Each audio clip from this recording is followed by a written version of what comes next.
All right, what is going on, everybody? Welcome back to another video. And I know what you're saying.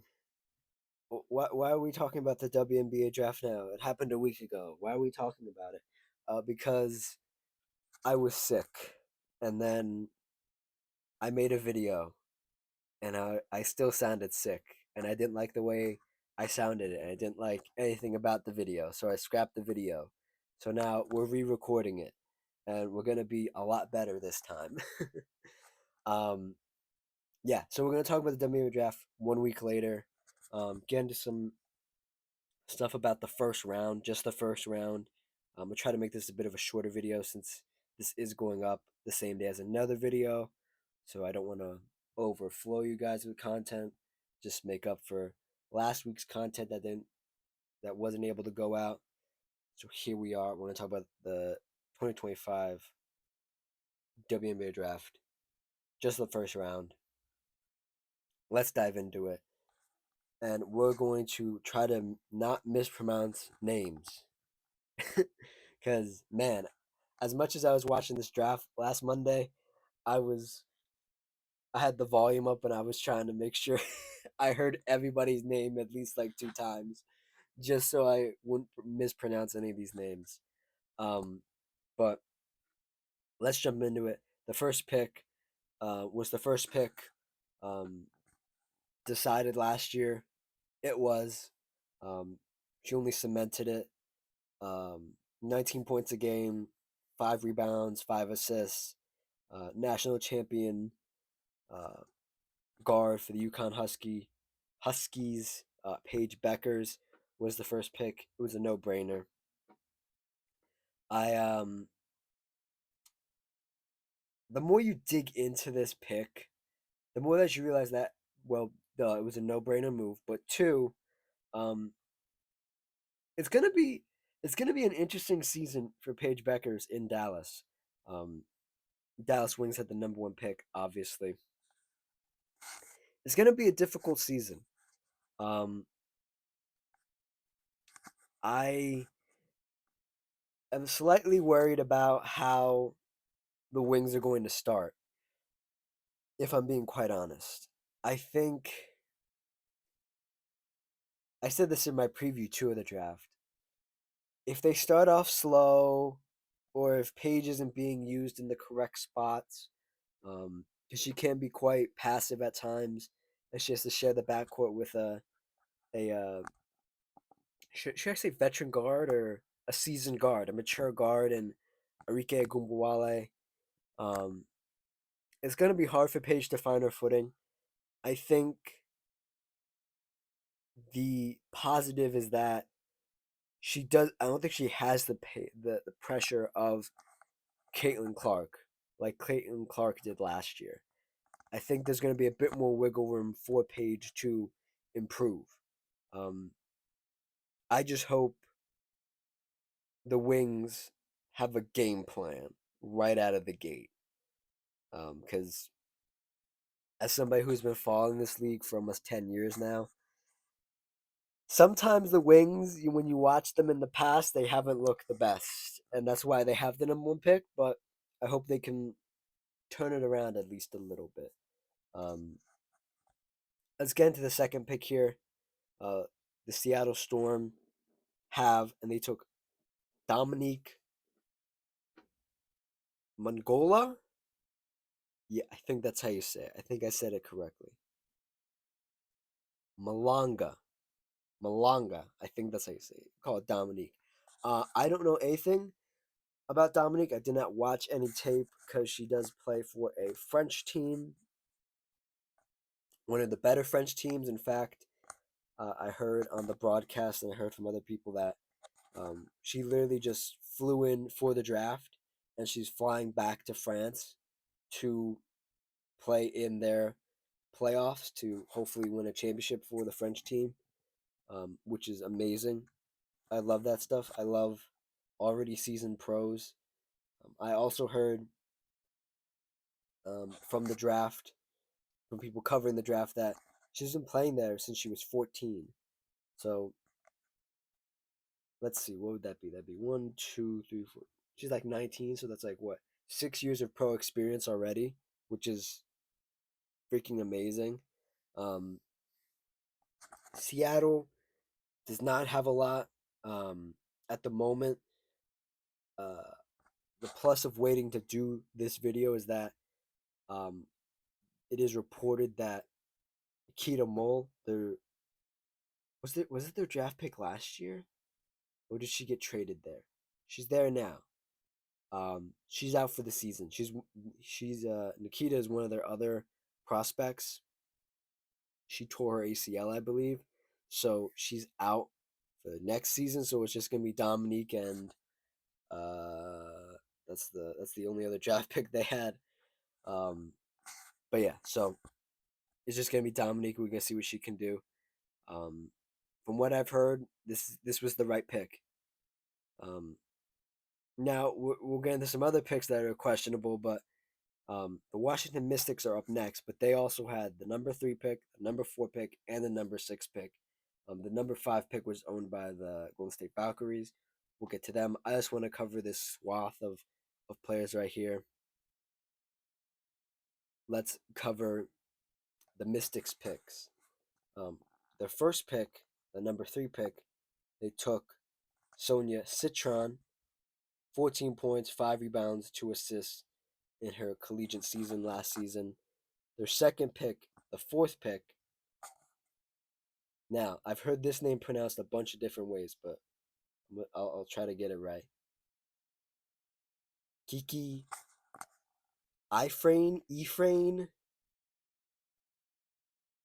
Ephrain. I literally heard maybe 3 different people say it 5 different ways. So, Kiki last year for USC, 12 points, 6 rebounds, 1 assist. I liked her game when I watched her with Juju Watkins um, in her lone college season with her, I believe. But I think this is a good pick. You took a guard, you took a forward, and then with the 6th pick, their 3rd pick of the first round, they took Georgia Amore, 15 points, 2 rebounds, 5 assists in her collegiate season for Kentucky last year. I have a lot of questions about Georgia, simply for the fact that she's like she's like 6'8", I believe, right? I think she's 6'8" or 5'6", pardon me, not 6'8", 5'6". My concern with these smaller guards is that you'll never get to the potential that in men's and women's is that you will always, unless you're 100% healthy your whole career, which is very rare for anybody, you have to be put in a situation that benefits you, because an injury here, an injury there, you lose your first step there, you start becoming a little slower. If you're a slow and small guard, that's basically a death sentence in today's basketball economy. It's a death sentence. Um, I think this is a good spot for her to land, simply because Washington isn't playing for anything. Um, their star player for the last decade and a half, Elena Deladon, retired almost a month ago at this point. So they really just have a bunch of young girls, young women, I should say, and they can just go out there and find their role, find what they need to do. And I think that's very positive, rather than being pushed into the spotlight and pushed into these conversations and everything. I think it's good. Um, I would have liked. I maybe would have taken, if I was the Mystics, I would have taken 2 forwards and 1 guard, double up on the forwards, because I feel like the forwards are the way to go. Um, Especially the teams that have won recently, it's been decided by the forwards. Maybe I would have taken Anise Morrow, but what am I to say? What am I to say?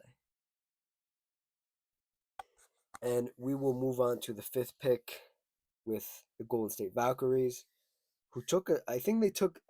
This was on nobody's draft boards. They said it in the broadcast as well. I'm gonna try to pronounce this one. Juste Josite from Lithuania. Again, these foreign players, I try not to act like I know a lot about them because I don't. Um, but seeing what the Golden State Valkyries are trying to build this season in their first season, they want a more international identity, and you can see that with the players they took in the expansion draft. The few players that they signed in free agency, and obviously their lone draft pick here in the first round. Um, Eustace plays with Dominique on a French team, and apparently they're very good together as a duo. Um, Eustace is a bit of a bigger forward, or I should say, if she plays guard, she's probably a bigger guard. If she continues to play forward, um, I think she'll be a bit of an undersized forward, but we'll see. We'll see what the Golden State Valkyries want to do. Back-to-back picks here at 7 and 8. Um, the Connecticut Sun took Anise Morrow and they took Sanaya Rivers. I wanted Sanaya Rivers to fall to the Sparks because I thought Sanaya's defensive upside was just so big um, that it would have gone really well in LA if you could run Plum, Sanaya, um, Derica Hamby, and Cam Brink and somebody else. I thought that would have been really good. But alas, she does go to Connecticut. And Anise Mara goes to Connecticut, where Connecticut, another team, not really playing for anything. They sold the farm.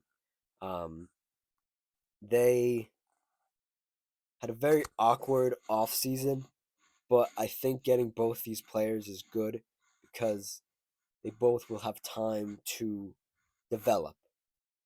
Especially Sanaya, whose offense isn't really there. I think she's one of the lowest scoring first round picks here. Yeah, she is the lowest scoring first round pick here with 9 points, 5 rebounds, 3 assists. So if Sanaya just can develop her offense this season, I think that'd be good. And Anise is gonna be really really good in Connecticut. Just looking at what she did in her college season with LSU, amazing stuff. Um, with the ninth pick, the Sparks did take Sarah Barker, who I'm not too familiar with. I did not watch a lot of Alabama, but 11 points on the season, 4 rebounds, 2 assists. Really decent stuff. Back-to-back picks for Chicago here at the end of the round at 10 and at 11. Um, they took a forward from Slovenia. I'm not going to try to pronounce that name. I apologize. I'd rather not pronounce it at all than mispronounce it at this point. And then at 11, they took the TCU guard, Haley Van Lith, gets to reunite with Angel Reese from their LSU days in Chicago instead, playing for the Sky. Um, I personally, this is a hot take. People aren't gonna like it, but I say it all the time. I don't think Haley Van Lith is a WNBA talent, but I think this is one of the best spots where she could have landed because the Chicago Sky did get um, Courtney Vandersloot in free agency, won a championship with Chicago back in, what was that, 2021 or 2022, somewhere around there, and won a championship last year in New York with the Liberty. So Haley Van Lith is going to have a great mentor in Courtney, um, just in the sense of guard skills and controlling the pace of the game. I think it's a great spot for Haley, and we will see how good they do together. Um, I think I don't think Chicago could have won this draft at all. Um, if they were trying to win, I think he would have made a move to get up in this draft. But I think these are decent picks. I don't think these are bad picks. And the last pick of the first round, the Dallas Wings took Isaiah James, guard from NC State, 12 points, 3 rebounds, 2 assists. I know very little about her, but I assume you got another guard just because you want some insurance. Will she make the final roster? I don't know. That's a question for a lot of these players, but I think most of them will make the final cut. And I said before, I don't think this draft was supposed to be a lot more top heavy. A lot of people um, are going back. They entered the transfer portal, um, so the draft became sort of uh, lackluster. But as I said in my video, I don't think this is a bad draft. I just think it's a draft full of like good role players and um, what's it called? Like championship level players. You know what I mean? Obviously, Paige Bueckers is the name to watch, but I think a lot of these girls are gonna be important, whether it be on playoff teams in 2 3 years or whether it be on finals teams in the future. Um, Last bit of business, um, WNBA news wise, Paige Bueckers I think signed a. Oh boy, I have to find it. See if I can find it here. A 4 year deal with. Yes, here it is. Paige Bueckers, number one pick, has signed a 3 year deal with Unrivaled. That's the 3-on-3 league. Or 4-on-4. Was it 4-on-4? 3-on-3. It's the summer. Is not the summer league. It's the other league that happened this past off season in the WNBA. Signs a 3 year deal, and it's a lot of money. It's more than she's gonna make in the WNBA. But she's already gone pro in 2 leagues. So that's gonna be fun to watch next off season. But I just wanted to put that in here. I did make a video about Unrivaled. If you want to check it out, I'm gonna put a link in the top right corner. But we'll keep this one short. I just wanted to go over this draft a little bit, give my thoughts, give my opinions, and everything like I usually do. So yeah, thank you guys for watching. Thank you guys for listening. The videos will be plentiful this week. I feel a lot better. Um, Mostly, uh, what's it called? NBA playoff stuff. But so happy I could sneak this video in here in between that stuff. Like, comment, subscribe, all that good stuff. And I'll see you guys next time. Cheers.